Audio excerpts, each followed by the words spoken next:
Барлықтарыңызға сәлем достар, арнама қош келдіңіздер. Мен бүгін енем екеуміз біргелікте гүлдердің атростерін алып, басқа гүлдердің қыс бойы тұрған гүлдердің жаңағы топырақтарын алмастырып, шелектерін алмастыратын боламыз.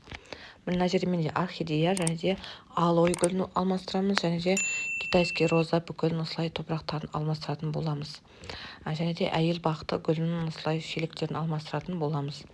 Ең бірінші біздер орхидеяны осылай үлкен шелектен алып, жанынан шыққан отростіктерін осылай пышақтың көмегімен барынша күшімізді салып осылай алатын боламыз. Жан-жағынан шыққан тамырлар ол кезде ештеңе етпейді.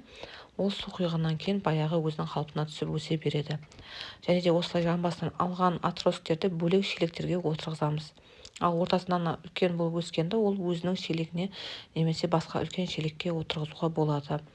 Міндетті түрде алдын ала бір күн алдын су құйып қойыңыздар, сол кезде ол шелектен алынуы өте оңай, және де көмегі алынуда өте жақсы болады, ешқандай қиындықсыз алынады. Міне орхидеямызды отырғызып алдық. Енді алойымыздың да осылай топырағын алмастыратын боламыз. Міндетті түрде бір күн алдын су құйып шығыңыздар, сол кезінде топырақтан алынуы өте оңай. Маған ешқандай да қоспасыз өзі топырағын, осы бір-бірінің топырақтарын алып, даланың топырағын алып араластырып осылай салатын боламыз. Базарда сатылатын топырақтардың қорғана өзіне салсаңыздар, ол жеңіл болып қалады. Сондықтан мынадай қиларды да әкеп бірге араластырсаңыздар, өте жаңағы өсуіне, құнарлы болып өсуіне көмектеседі.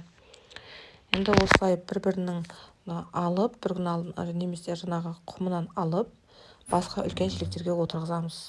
Дайын болды. Келесі видеомда кездескенше сау болыңыздар. Және де отырғызғаннан кейін міндетті түрде үстіне су құйып шығыңыздар. Гүлімізді отырғызғаннан кейін міндетті түрде су құйып шығыңыздар. Пайдалы болды деген үміттемін. Келесі видеомда кездескенше сау саламат болыңыздар.